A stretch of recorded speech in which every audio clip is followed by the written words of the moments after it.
Hey everybody, it's Dr. Joe and pretty Miss Remy. And yeah, she's sleepy too because we're in bed. And today I'm going to show you 5 simple stretches and exercises to relieve hip pain that you can do in bed. So let's get started. Disclaimer alert, disclaimer alert.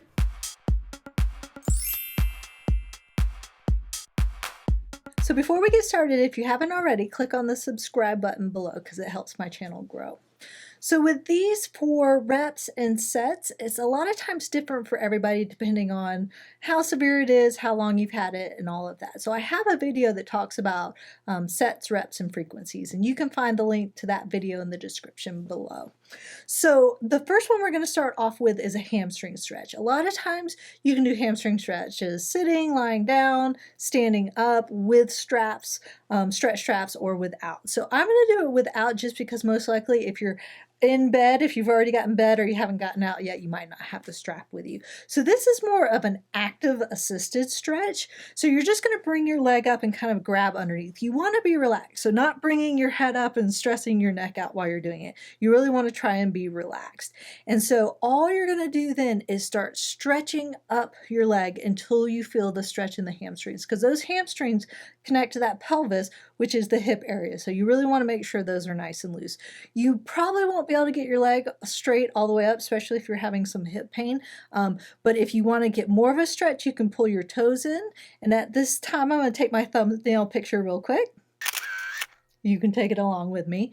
But if you're feeling too much stretch in your calves instead of your hamstrings, you can kind of point your toes. You don't have to pull them all the way up. But sometimes having both is a nice stretch under there. And you want to hold that stretch for 30 seconds and then come back down. I would recommend doing both sides because a lot of times with the hip, even if one side is hurting, they're very closely connected. So 30 seconds each time, 3 on each side.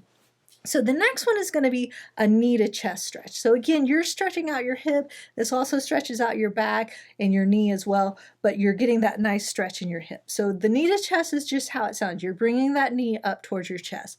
I usually tell people to grab underneath, especially if you have any knee issues, but you can grab up top, you can grab underneath, whichever one is more comfortable for you. But you're just bringing that knee up towards your chest until you feel a stretch in that hip area. You might feel it kind of in the lower portion in the back there. You might feel it a little bit in the front. It should be comfortable. It shouldn't be painful, but you should really feel like you're getting a stretch in that hip joint. So holding it again for that 30 seconds. Again, if you have time, if you don't have to get up and go potty really quickly, I would stretch both sides for sure. So then the next one is going to be pelvic tilts. So again, if you have hip pain, you really want to get that mobility in your hips. That movement in your hips is going to help relieve that pain. Pelvic tilts are great. They're great for hip pain, back pain, help working the core, a lot of things. So they're simple to do and they're very effective. So with a pelvic tilt, you're not using your legs to push your back down, but you're rotating, you're tilting your pelvis back to try and flatten out your back. You're not holding your breath. You should be able to talk and breathe easily while you're doing it. But see how I'm rotating the hips or that pelvis to push that back down into the bed, and then hold it for just about 3 to 5 seconds. Get that nice hold.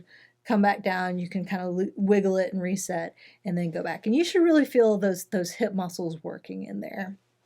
Then you're going to go up into a full bridge. So it's the same thing. When you're doing a bridge, you're working your glutes, you're working your hamstrings, which has to do with the hips. And you want to get that strengthening to help reduce that hip pain.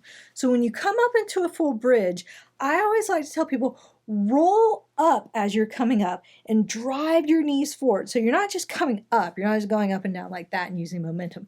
You're rolling everything up, pushing those knees forward, trying to get as straight as you can.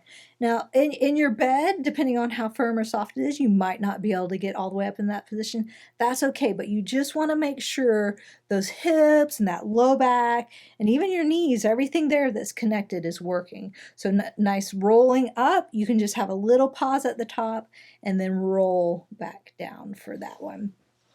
And then the last one is just going to be a simple straight leg raise, and that really works that hip flexor in the front. So sometimes this one might be too painful. This might be something to work your way up to, but it's just like it sounds. You straighten out your leg and you lift it up. I like to prop the other one up, one just to use as a target, but two just to take pressure off of your back. So using it as a target, I mean, you're only bringing it up to about the height of the other side. So you're not kicking it all the way up and swinging down. That's really just using momentum and not really working the muscles. If you pull your toes up, that helps kind of lock out everything in your legs so you can keep it straight. And again, you're controlling this. You're not going fast. You're going nice and slow. That's what's going to activate the muscles. That's what's going to make them work. If you're going fast, you're just using momentum and you're not really using those muscles. So again, just kind of working your way up from there, but going nice and slow. So there you have it. Those were 5 simple stretches and exercises to relieve hip pain while done in bed. You can see Remy's super relaxed. If you'd like to help support my channel, make sure and click on the link up there. And don't forget to subscribe by clicking down there. And remember, be safe, have fun, and I hope you feel better soon.